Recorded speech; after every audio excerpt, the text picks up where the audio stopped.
Good morning to all of you. Welcome to the program agenda. Thank you for being viewers and subscribers of Cignal TV and One News PH via Channel 8 and Channel 250.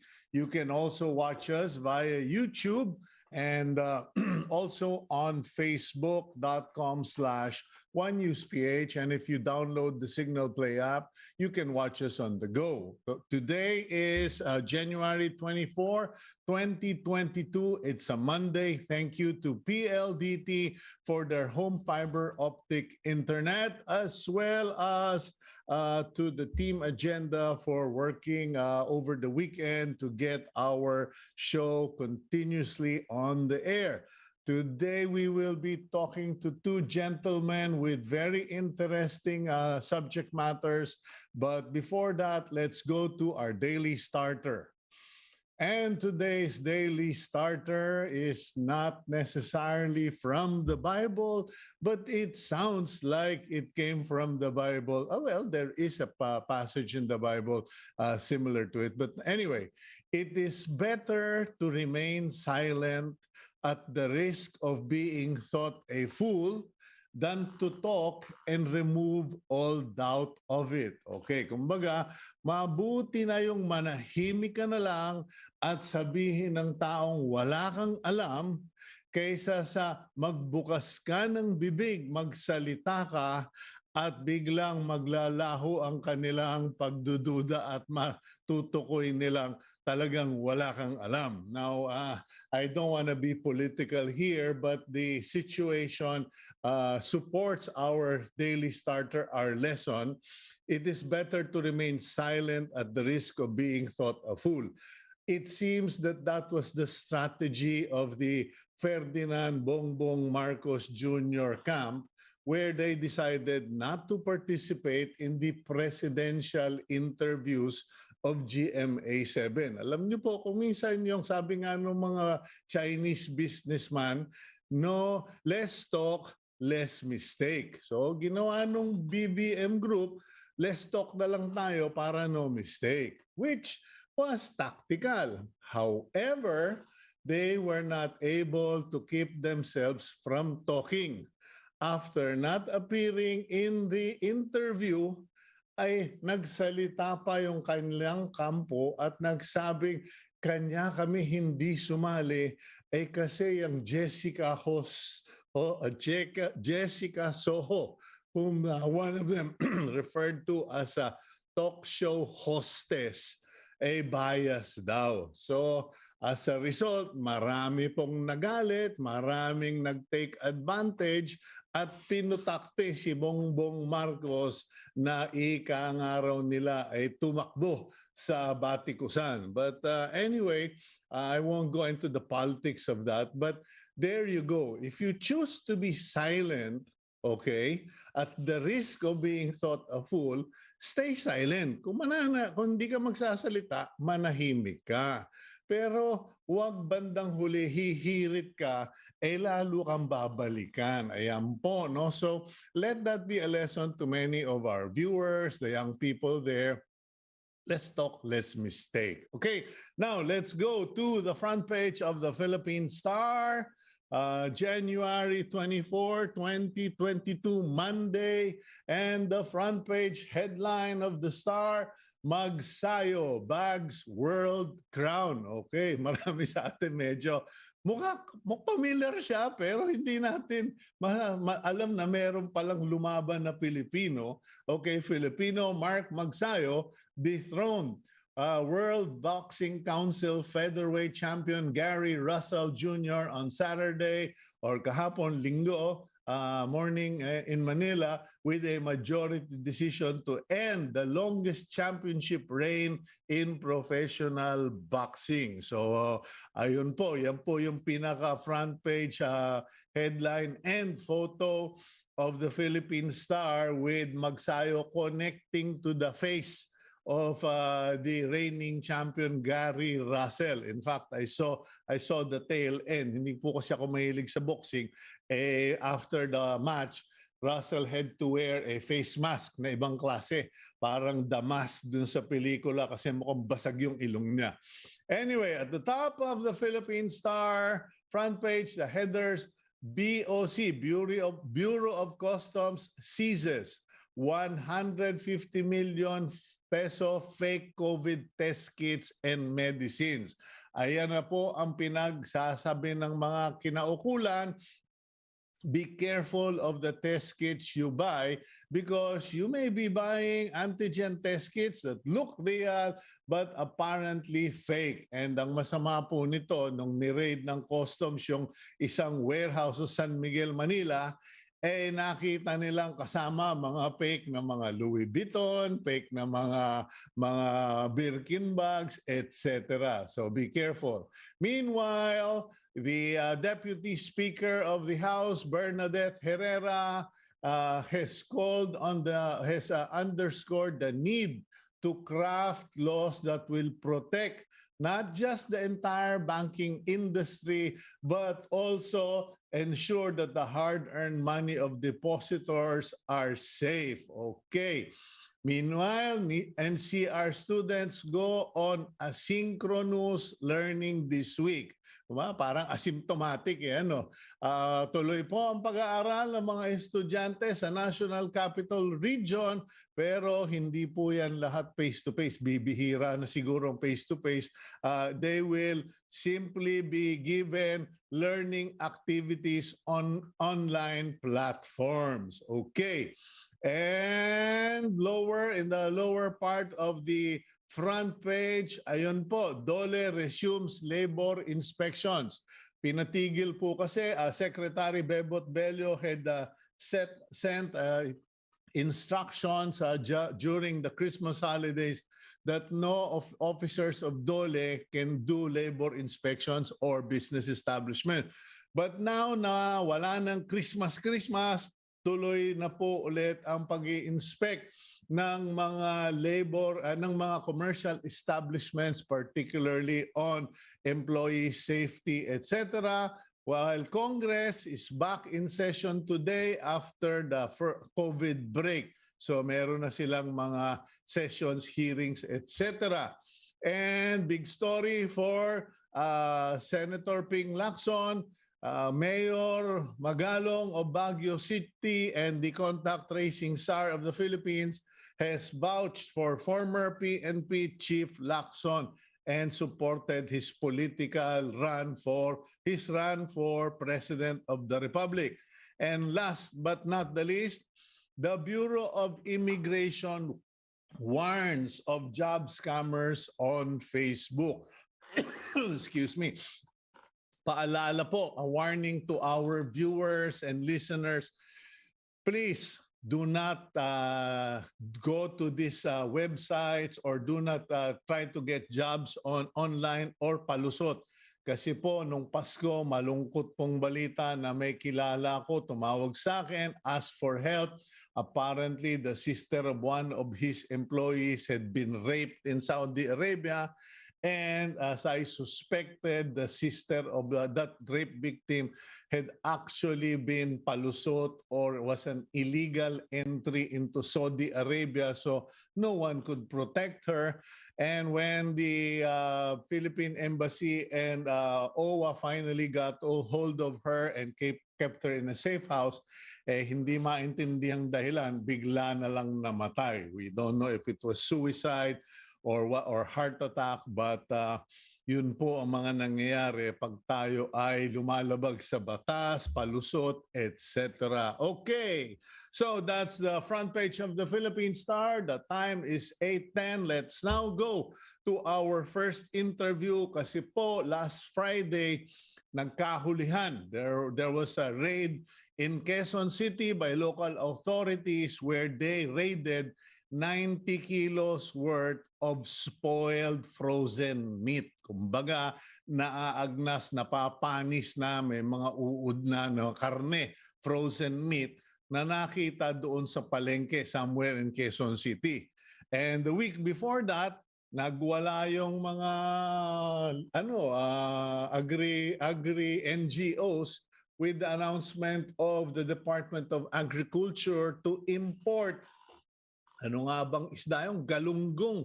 Hindi ko na matandaan yung GG kasi napakamahal na.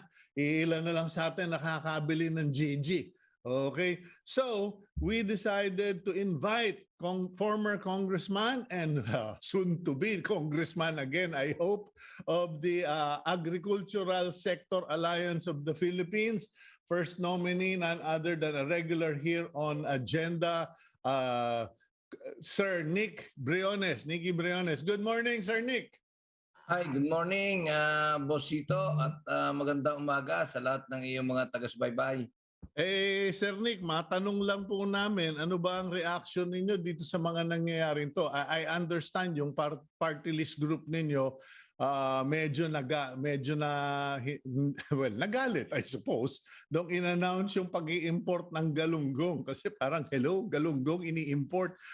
Ano po ang reaction nyo dun sa decision na yun ng Department of Agriculture? Alam mo, Boss Cito, talagang lahat kami na nasa sektor na agrikultura ay medyo nalungkot at hindi natutuwa sa gustong gawin ni Secretary Dar na muling mag-import ng 60 million kilos na galunggong. Samantalang nung napakarami pa ng galunggong na nasa cold storage, malinaw na yung inapruba niya na binigyan niya ng certificate of necessity to import na 60 million ng last quarter ng 2021, yung October to December, ay 15 million kilos pa lang ang nakakarating sa merkado. Ibig sabihin, meron pang 45 million kilos, ang marami dyan ay nasa cold storage, hindi pa nailalabas. Ibig sabihin, wala talagang kakulangan na isda o galunggong sapagkat ang tingin ko diyan nagkakaroon lang ng kunwari may shortage at pinamamahal yung presyo. Dahil kung titingnan natin, sabi ng mga nasa pamalakaya, mura lang ang galunggong sa farm gate price. Nasa 100, 110 pesos per kilo. Binebenta sa atin sa palengke ng 210, 220 pesos per kilo. So, at mismong ang N.CAT, yung National Fisheries and Aquatic Resources Management Council, yan yung council na dapat ay magrekomenda kung anong gagawin sa industriya ng pangisdaan, ay sinabi na meron tayong sapat na isda at hindi kailangan mag-import itong first quarter. Okay, nabanggit po ninyo yung frozen, no? O yung mga nasa cold storage. Ano naman po ba? What is our situation regarding pork? Kasi nung biglang nabalitaan, nadinig sa balita yun, na radyo, na television yon sa 24 oras if I'm not mistaken, medyo tumayo balahibo ko kasi sabi ko, akala ko ba safe yung mga frozen, inuud na raw. Ano ba ang sitwasyon naman natin tungkol sa pork? Alam mo, yan yung matagal na natin sinasabi na pagka ikaw nag-import ng frozen na karne, maging anumang karne yan, ay dapat yan ay may inspeksyon. Tinitest kung walang dalang bakterya, walang dalang salmonella, yan ba'y ligtas sa tao o sa hayop. Ngayon, pinayagan pa nila na yan ibenta sa palengke na nilalatag lang doon sa lamesa. Malinaw naman doon sa ating batas o regulasyon na mahigpit na pinagbabawal na ibenta yan ang wala sa freezer or sa chiller. So, kaya ganyan ang nangyayari. Ilalabas sa yelo, pag natunaw, lumambot, babalik. Pag may natira, kinabukasan, ibabalik na naman. Talagang pwedeng magkaroon ng ganyang sitwasyon, magkaroon ng maraming bakterya, salmonella, magkauod, at napakadelikado niya sa kalusugan ng mamamayang Pilipino. Okay, what are the plans of the AGAP party list ba yun sa inyo? Ano po ba ang mga plano? Kasi last week meron ding mga nag-post sa Facebook na mga farmers at saka yung mga kanilang mga kanegosyo na mga buyers, traders. At may mga nagsabi nga na paano na what will happen to Philippine agriculture if our policy is import dependent. Kumbaga, lahat ini-import na lang, kumbaga inaalisan na ng kabuhayan ang mga magsasaka. Ano bang magagawa nyo? Kasi sorry po, no, maski na sa Kongreso, maraming mga politiko na nasa Congress na mga importer din eh. At tama ka, talagang nakalulungkot ang sitwasyon ng agrikultura ngayon sa ating bansa. Talagang kulang na kulang sa suporta at proteksyon ng administrasyong na nakaupo. At sa ngayon ay talagang lahat ng magsasaka ay nakakaranas ng paghihirap at pagkalugi.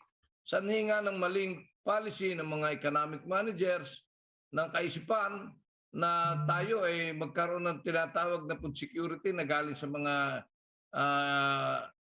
produktong galing sa ibang bansa. So, ang nangyayari tuloy, yan ang nagiging sanhi ng pagkalugi. Umaatras ang ating mga magtatanim ng palay, gulay, umaatras yung mag-aalaga ng hayop, ang mga isda. Kaya nangyayari, nakakaranas ngayon ng napakamahal na bilihin ang pamilyang Pilipino. So, dapat talaga, ako pag tayo nakabalik at sinuwerte, Boss Cito, kagad ang una natin gagawin ay magkaroon ng malaking budget, yan ay tutulak natin doon para masuportahan naman kapag nagkakaroon ng kalamidad, katulad ng bagyong Udet, ang ating magsasaka, nagkakaroon ng mga sakit, katulad ng ASF, at na matulungan, makabawi agad ang ating mga magsasaka. Ganon din ang ating magpapalay na talagang nalulugi dahil sa kamahalan ng mga abono at mga inputs. Kaya isa napaka-importante, maunawaan ng susunod na administrasyon na dapat ay pahalagahan nila at proteksyonan ang magsasaka para tayo magkaroon ng tunay na food security na manggagaling sa ating local farmers, at yan ay makakapagdagdag ng trabaho, hanap buhay, at mas gaganda ang takbo ng ekonomiya at magkakaroon ng murang bilihin, sapat, ligtas ang ating pamilyang Pilipino. Kung matagal ka na rin naman na naging party list representative, matagal mo nang pinaglalaban itong agriculture sector. Pero ang tanong ko lang po, no, posible ba? Is it possible for us to level the playing field? Sabi nga lagi ni President Fidel Ramos, no?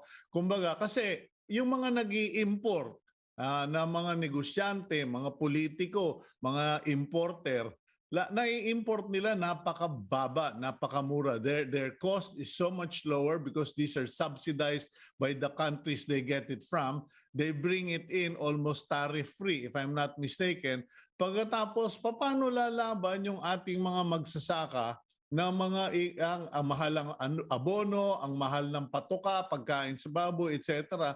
Paano natin, anong magagawa ninyo para tapat? Kumbaga, it becomes a choice of the buyer, hindi a choice of the pocket. Kasi siyempre, kung presyo pag-uusapan, wala kang laban doon sa imported dahil mas mura. Tama ka, dahil ang mga imported ay karamihan galing sa bansa na fully subsidized ang kanilang mga farmers. Sa ating bansa, walang ayuda, walang subsidy. Kaya talagang argabyado. Kaya ngayon, ang ating sinasabi, isa pang batas na pwede natin kaagad na maisagawa ay magkaroon ng mga sariling pondo, yung mga livestock and poultry, yung mga nakukolektang taripa ay direktang makabalik sa mga mag-aalaga ng hayop. At ganun din, ika nga ay siguraduhin natin na talagang katulad ng ibang bansa, katulad ng Vietnam, 6.2% ng budget nila sa agrikultura ay 6.2% ng entire budget ng buong Vietnam.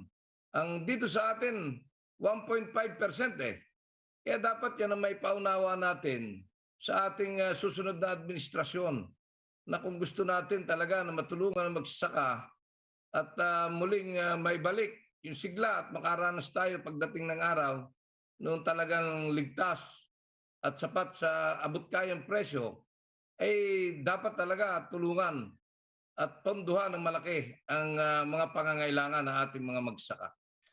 Paano naman po yung tungkol sa mga farm implements, tools, etc. at saka subsidies? Kasi nung tumama ang ASF, nandun na tayo, nagbigay sila ng ika nga nila, compensation, indemnification. Pagkatapos bandang uli, sabi ng DA, kailangan na po kayong magpa-insure ng mga baboy ninyo, may maliit na bayad, pero covered. So, ang insurance, cargo pa rin ng magbababoy.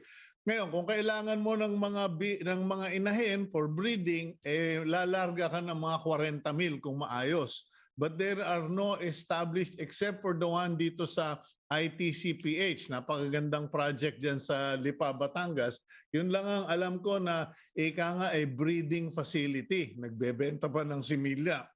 Nung lumabas itong liberalization of rice, ang sinabi ng mga nasa Senado, hindi, okay lang yan kasi bibigyan natin sila ng farm implements, mga makinarya. Ayun pala uutangin. Ang nangyayari parang ang tulong sa magsasaka, utang. Baon na nga sa utang. Paano ba ninyo i-remedy yan sa inyong grupo? Yan ang isang batas nga na gusto kong sa katuparan pag tayo nakabalik. Ay magkaroon talaga ng sariling pondo galing doon sa mga taripang nakukolekta ang mga nasa livestock and poultry. At dyan ay talagang matutulungan dahil magkakaroon ng sariling pondo. Ngayon halos walang pondo ang nasa livestock and poultry. Mm-hmm. Pagka nagkaroon na yan ng sariling pondo, napakarami natin pwedeng magawa. May tutulong ng direkta sa ating mga mag-alaga ng hayop, mga cold storages, na mga mga post-harvest facilities na pwede nating maitulong. At dapat ma-implement muna yung batas nang hindi binababa ang taripa para makakolekta agad ng malaki at hindi mag-i-import na napakarami sa loob ng siguro first 3 years para makatayo muna ng husto ang ating mga mag-alaga ng hayop bago natin i-implement yung iniisip nila na magbababa ng tarif, gagawing competitive. Kinakailangan muna ay talagang makatayo at sumigla ang pag-aalaga ng hayupan dito sa ating bansa. Okay, Sir Nic Briones, may nagtatanong po dito, sa inyo pong tinagal sa Kongreso, ano raw po ba ang mga naipatupad nyo ng mga batas o tulong sa mga magsasaka, magbababoy at magmamanok? Meron tayong batas na naipasa, yung Anti-Agricultural Smuggling Act. Diyan dapat pagka nahuli ang nag-i-smuggle ng agricultural products, 1 million and above, non-bailable. Economic sabotage ang kaso. At dapat yan pagka nahuli, caught in the act, nakakulong habang nagkakaroon ng paglilitis ng kaso. Pero ngayon, nababaliwala yung batas namin yan dahil wala namang nahuhuli. Pagka nakakasuhan pa, ay kalimitan na di-dismiss yung kaso. Kaya nakakalungkot. Kahit na kami nakakagawa ng batas, ay yan ang nangyayari. Meron tayong botchalo kung saan yan tayo ang nag-author at nag-sponsor para pangalagaan ang kalusugan ng mamamayang Pilipino. Hindi pwede magbenta ng mga katulad niyang nabibenta na nahuling 90 kilos na pwedeng makasama sa kalusugan. Yan ay pagka nahuli ka na nagbebenta ng ganyan, 6 years and 1 day up to 12 years ang kulong at may malaking multa. Kaya dapat yung nahuli na yan ay talagang makasuhan at mapagmulta ng malaki para hindi pa marisan. Gusto nating mangyari ay yung mga double dead na baboy, manok, baka, isda na hindi na pwede sa pamilihan ay hindi may benta at maparusahan ang gagawa niyan. Okay, alam mo naman siguro, Kong Nic, dahil matagal na rin tayo nagkakakwentuhan sa ere, ako kasama ng volunteer lecturer ng BIMEG doon sa kanilang piyestahan. Yung bang kami umiikot sa buong Pilipinas, nagtuturo kami ng mga tamang sistema ng pagbababoy o pag-aalaga ng baboy. Matagal ko na rin itinutulak na dapat sa at least sa lahat ng region sa Pilipinas, meron tayong ganong institution katulad ng International Training Center for Pig Husbandry sa Lipa na dapat gawin ito sa buong Pilipinas para yung mga magbababoy ay may pupuntahan kung saan pwede silang mag-seminar at saan sila nakakabili ng similya at baboy. Kayo ba meron na kayong balakin para gawin yan? Kasi matagal na rin kayo sa kabuhayan na yan. Tama kayo, Cito, na talagang napaka-importante niyan. Kaya ang mga susunod nating project ay pagtatayo ng mga training school para sa agriculture, para matuto ang ating mga kababayan. Siguro dito, kagad dito sa lungsod ng Lipa, meron tayong ICT-PH dito, pero ang ating gusto yung training school na lahat ng sektor ng agrikultura ay pwedeng maturuan doon.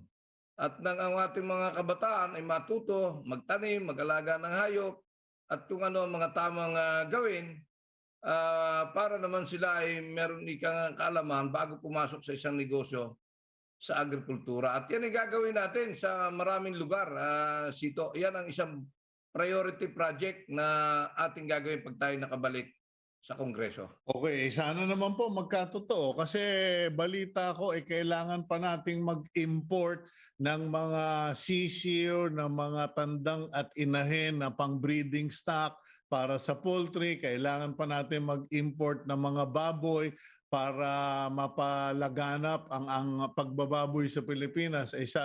Yung mga kakilala namin ay nagsasabi ng Cito, may shortage na. Yung mga dapat hindi ginagawang pambreeding, ginagamit ng pambreeding kasi wala nang makunan. Ano po bang mensahe ninyo sa may magagawa pa ba sa palagay ninyo ang Department of Agriculture at this point? Sa ngayon, ang talagang pangangailangan, kailangan makabalik agad yung supply ng baboy. Dahil talagang kahit na nga nag-i-import, kung mapapansin natin, napakamahal pa rin ang baboy sa palengke. Kasi mas marami ang tingin ko nawawala sa African swine fever kaysa na-i-import. Kaya ang tingin ko para mabilis, yun nga, yung indemnification fund, isasama natin yan sa batas pag tayo nakabalik. Talaga kailangan magkaroon ng indemnification fund para kung ano man ang dumaan sa ating mga magsasaka, ay meron kaagad na pondo na magagamit. At itong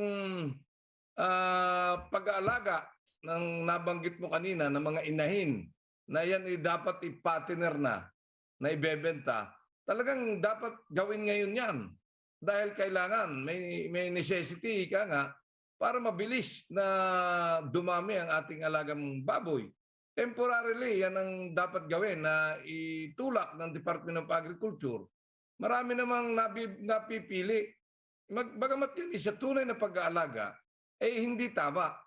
Pero dahil kailangan nating makabalik agad ang supply ng baboy at takot ang ating mga magbababoy na bumili outside their farm ng bagong inahin na papasok sa iyong farm, baka may dalang African swine fever. So hayaan natin at tinganyuhin na yung mamili ng magagandang babaeng partner na dapat iibenta at yun na muna ang pansamantalang gawing inahin at yan lang ang susi para mabilis tayong makabalik sa supply ng baboy dito sa Pilipinas. Okay, well, hanggang dyan dito na lang po ang ating panahon na Sir Nic Briones, pero nagpapasalamat kami sa inyong reaksyon at I hope that you get back to Congress kasi yun nga po ang daing ng mga nakausap ko last week online. Sabi nila, kakaunti na lang daw yung maaasahan nila sa magre-represent ng mga magsasaka. Pati na nga yung mga magsasabong, sabi sa akin, Kuyang, meron kaming sinuportahang agricultural party list daw dun sa Bisaya. Nilaglag kami. So ayan na po, sana kayo, baranggenyo ka naman, Sir Nic. Palagay ko naman maaasahan ng talas ng salita mo, Congressman. Tama, boss. Cito, ako kilala na ako na nasa industriya ng agrikultura. Tayo mulat sa pool, kung makipaglaban para sa kapakanan ng ating mga magsakat mga isda, ika nga kahit sino, pwedeng tamaan, pero yun ang kailangan ipaalam ko at sabihin, mangyayari yun. At ang ating pakikipaglaban para sa kapakanan ng magsakat mga isda, non-negotiable, Bosito. Kahit na noong mga nagdaan, may mga nakikipag-usap sa akin tungkol sa smuggling. Pero tungkol sa kung ano, mga issue sa agrikultura. Pero hindi tayo pwedeng makipag-negotiate dahil ang aking nasa isip, ako'y galing dyan. Alam ko ang nangyayari sa ating mga magsaka. At kaya ako nandyan sa Kongreso dahil ako'y tinatangkilik ng ating mga kababayan, mga magsasaka at mangingisda at mga Batanggenyo. Kaya na patuloy na sumusuporta sa AGA Party List, Bosito. Okay, maraming salamat, Sir Nic Briones, AGA Party List nominee number 1. Thank you very much po. Maraming salamat, Bosito, at mabuhay ka at mabuhay ang iyong programa. Thank you very much. Okay. Yan po, Congressman or former Congressman Nic Briones, first nominee of the Agricultural Sector Alliance of the Philippines. At kanya po natin siya binibigyan ng puwang dito sa programa. Also to bring attention to what's going on. A lot of people have focused so much on politics, on what's been going on, na nakalimutan na natin yung katotohanan. Abay, biruin nyo, mamamalengke ka, bibili ka ng baboy, pagbukas galing sa freezer may uod. Yan po yung matagal nang sinasabi about the importation of frozen meat. Hindi po yung mismong pag-import. Pero kahit na mag-import ka na mag-import, wala namang handling training o facility yung mga nagbebenta. Ika nga, dito sa bahay ko, pag nilabas ko yung kapirasong karne, bawal na. Sasabihan na ako ng misis kong imported, sasabihin, you do not put it back in the freezer. You took it out, you cook it now. Okay, yan po. Kanya maraming Pilipino nagkakaroon ng LBM. Let's go for a quick break. And when we return, we go to our next guest para naman sa inyong mga mahilig sa K-pop, ano pa? Okay, medyo nagpapatawa lang ako yan, Cito. We'll be right back after this quick break.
Welcome back to the program agenda. I'm your host, Cito Beltran, and thank you for being subscribers of Cignal TV and watching us here on One News PH and also, of course, on YouTube.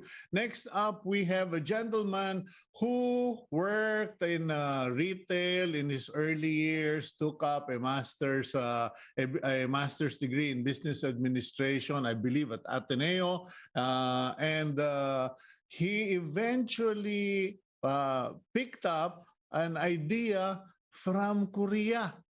Sa dami ng magagawa sa Pilipinas, nung namamasyal siya sa Korea, doon yata, Seoul yata yun, doon pa niya nakuha yung kanyang bright idea. And apparently, his business or his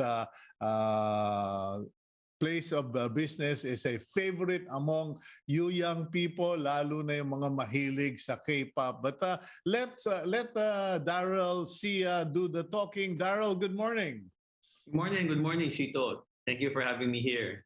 And thank you for sharing your time this morning. And your business or your shop is called you are the general manager of Global Brands Retail Specialist Inc. And you have a business or shops called N.CAT. Ano ba yung N.CAT na yan, Darrell? Yes, no. So N.CAT, no, a lot of people don't know, but it stands for Naughty Cat, no. So it's a franchise from Korea. It's actually Korea's #1 fashion and accessory lifestyle brand, no. Mm-hmm. And then, we sell everything from earrings, necklaces, rings, bracelets to hair accessories, no. So basically, everything fashion under the sun, no. But lahat galing sa Korea, no. Uh-huh. And aside from that, we also sell mga K-pop albums, mga K-pop merchandise as well, no. So tulad ng sabi mo earlier, no, yung kids now, mga younger people nowadays, no, mahilig sila sa K-pop, no. It's a very big thing right now for the market, no. So we're also the #1 K-pop store in the Philippines as well, no. So we currently have 18 branches nationwide. We're also present in e-commerce, basically sa Lazada and Shopee, no. And we're opening 6 more stores this first half of 2022. I mean, so, is there no end to that rave or to that popularity? Kasi everyone was saying, ano lang yan, good for 3 years lang yan, malalaos din yan, titigil din yan. And I have to confess, Darrell, on my first trip to Seoul, napag-utusan ako ng favorite na pamangking ko. Well, I always call them favorite. But one of my nieces, Abigail, sent me to a K-pop, parang, ewan ko ba, sa Seoul yun eh. Parang it was a black building and it was all K-pop and talagang lahat nando doon. Now, I don't know if I had gone into a Naughty Cat shop, but it was all K-pop. Now, you have what? 18 shops and 6 more on the line? Yes. Current 6 more on the line this first half of 2022, no? Mm-hmm. So our target is actually 10 stores this year. So hopefully we were able to reach that target. But that's interesting because most people are saying it is no longer smart to invest on brick and mortar establishment. Ika nga, huwag ka nang magtayo ng aktual na tindahan dahil sa online pa lang panalo ka na. But what is the philosophy or the business model behind that? Well, there's actually some truth to that, no, but I don't really agree fully dun sa saying na yun. Kasi we have to compare the Philippine market then right now relative to other countries, no. So for other countries kasi, e-commerce penetration is very high. Like for example, China, in the US, in Canada, or in other countries, no, people yung behavior nila talaga nasa e-commerce na sila eh, no. The infrastructure is there. The credit card penetration is also there, no? So the trust is there, the credibility is there, no? So nasanay na yung mga tao doon na gano'n. Sa Philippines naman sa atin kasi, even until now, no, alam mo naman yung behavior ng consumers in the Philippines, we're very mall-based. Not unlike other countries. Other countries, may gusto silang bilhin, pupunta sila sa ganitong store lang. May gusto silang kailangan ibang pambilhin, pupunta sila sa ganitong store. Sa atin, we want to go to malls where everything is there na. No? Mm-hmm. So with that said, people will still want to go to the malls kasi it's not just shopping for one thing.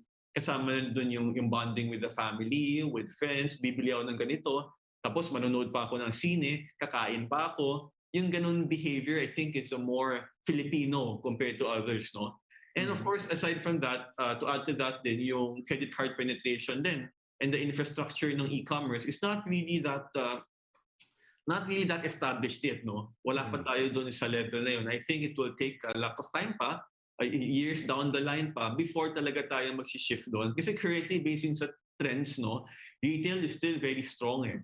Aside, well, except for itong pandemic, no, biglang syempre, it's not good talaga. But basing on the trends before the pandemic, and even actually last year, nung November, di ba, we opened, naging level 2 tayo. Yeah. Level 2, so sales really picked up pa din. Until now lang ulit may Omicron, no? But the signs are good. All of the signs point to positive trends for retail and for now, for the next few years pa din. So we want to capitalize on that since, you know, the K-pop market and the fashion market actually is still growing eh. Alam mo naman, sorry. No, good. Hindi, kasi every time someone mentions K-pop to me and marketing and product, I kind of, wonder what exactly in K-pop is selling. Kasi alam ko, pati yung aming isang kasama dito sa Cignal, baliw na baliw sa BTS. Okay? But that is one. And then my other niece, she does this miniature dolls na K-pop. But sabi ko, it's hard. It seems so difficult to put a finger on what are the primary K-pop products. Kumbaga sa grocery, alam mong, ito yung mga products na talagang bumibenta, essentials, bigas, gatas, asukal, etc. But in K-pop, what products are the moving products? Well, K-pop, the main products are the K-pop albums talaga, no? I'm not sure if your niece mahilig din sa albums talaga. Yung difference kasi ng K-pop albums compared to like Western albums, di ba? Pag Western albums, if you buy an artist's CD, di ba, it's usually just a CD lang in the lyric book. That's it. No, you buy it for the music. But for K-pop kasi, when you buy an album, you buy it as a collectible. Meaning, you don't buy it for the music, no? You buy it for the inclusions that come with it. So kung makita mo yung K-pop album, minsan ganyan kakapal, tapos may laman ng photo book, may photo card, may sticker, may calendar pa, may poster, no? Yun yung habol ng tao. Basically, collectible items ng mga favorite K-pop groups nila and yung mga members nila doon sa K-pop groups nila, no? So the albums are the number one thing. Talaga. Parang yung Barbie doll kits of the 60s, di ba?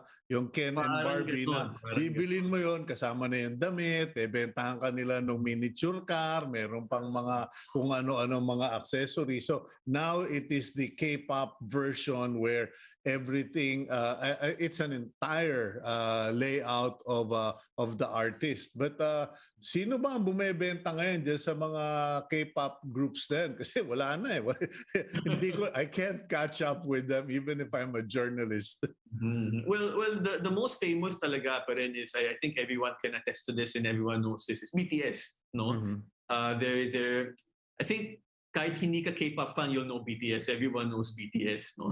So the BTS, Blackpink, no? Twice, the girl group din.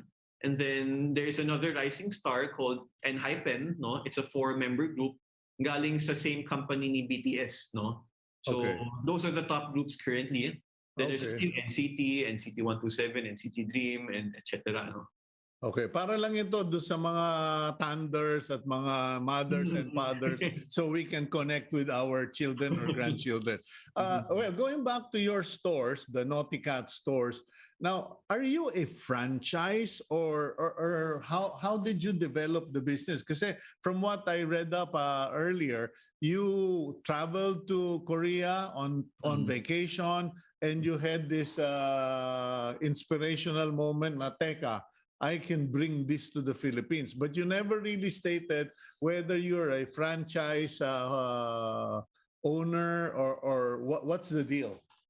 So N.CAT is actually an international franchise from Korea, no? So like what you said, when I got to the store, that moment I got the business card from the store, no? So I got the business card from the store manager, And then, syempre, nandun yung website and contact numbers, no? So we went to the website and checked, no?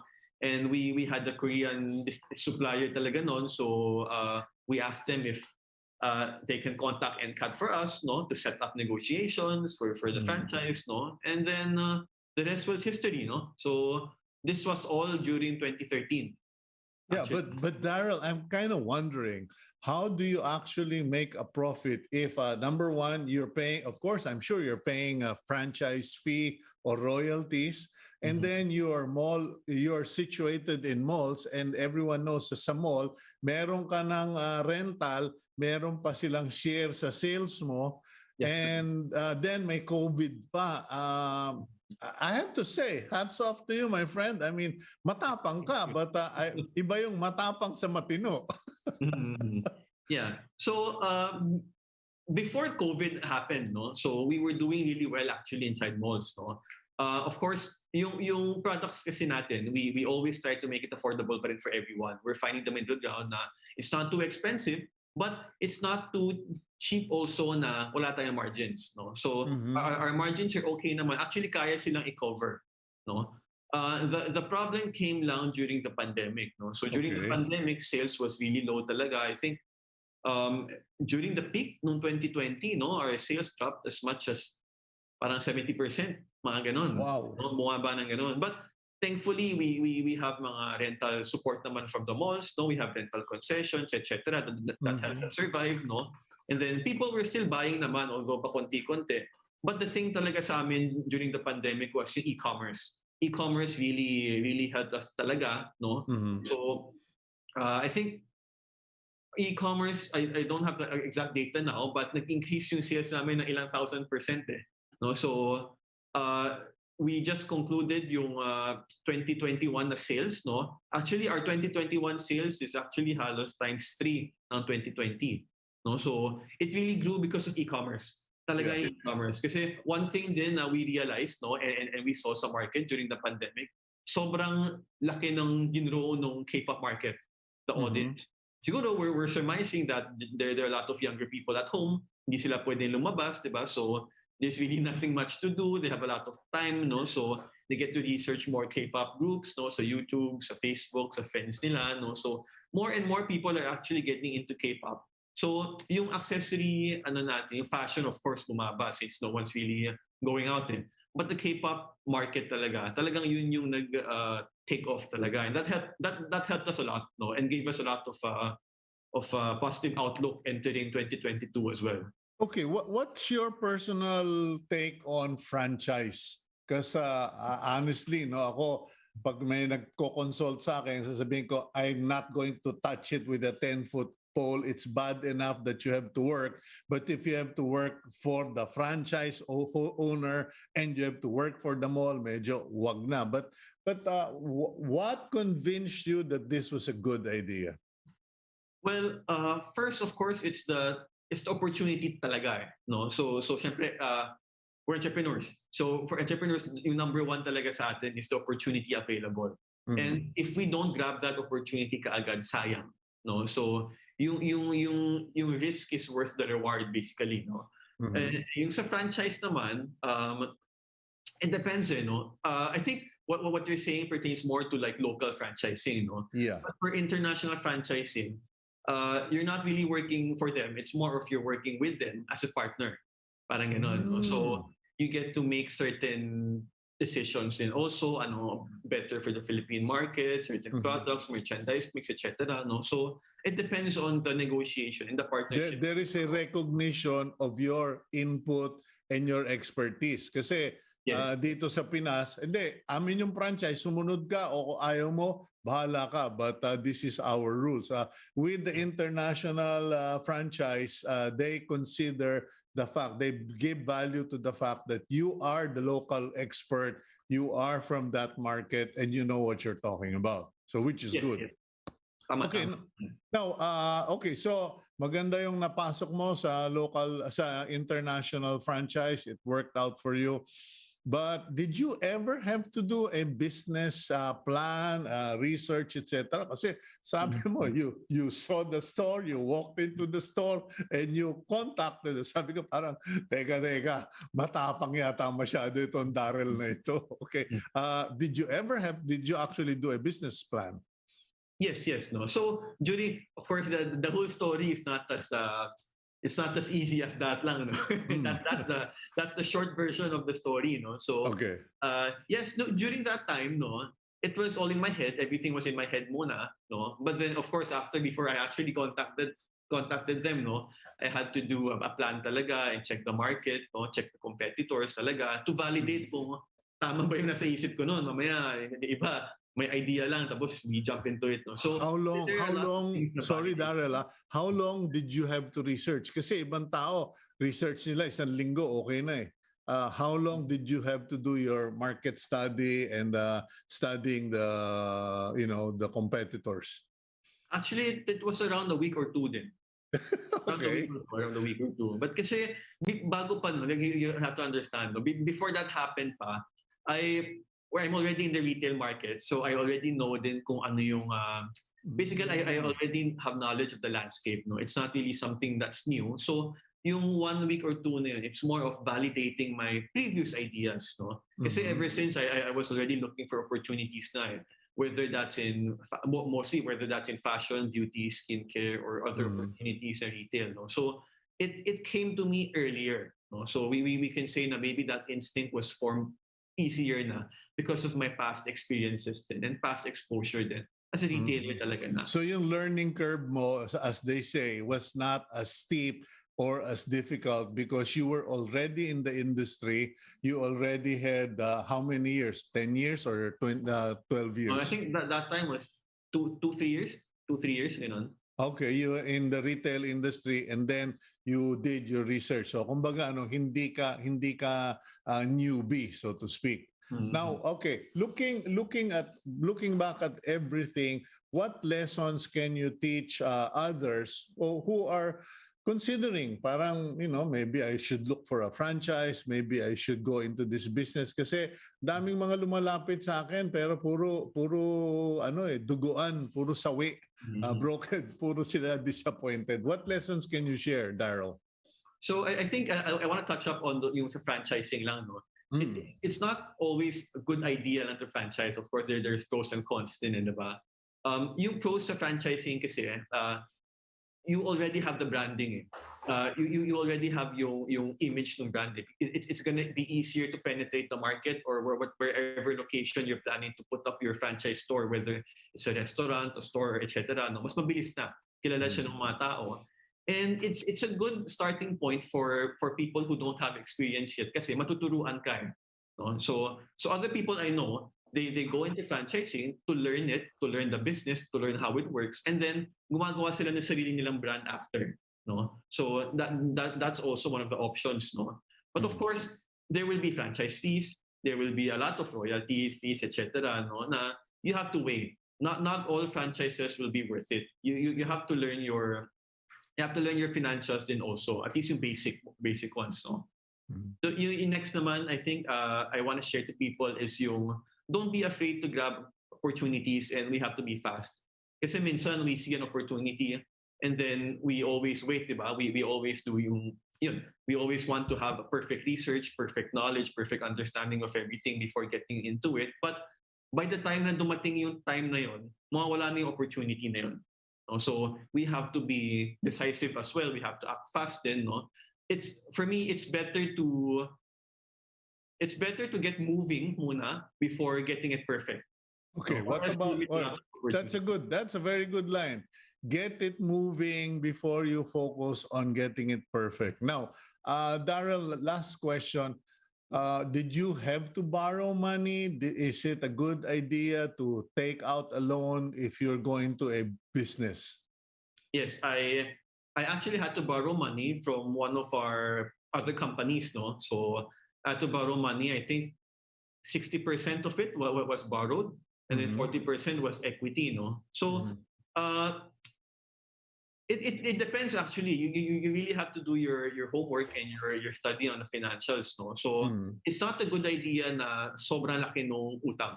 It's better pa rin na at least 60-40 or 50-50 pa din.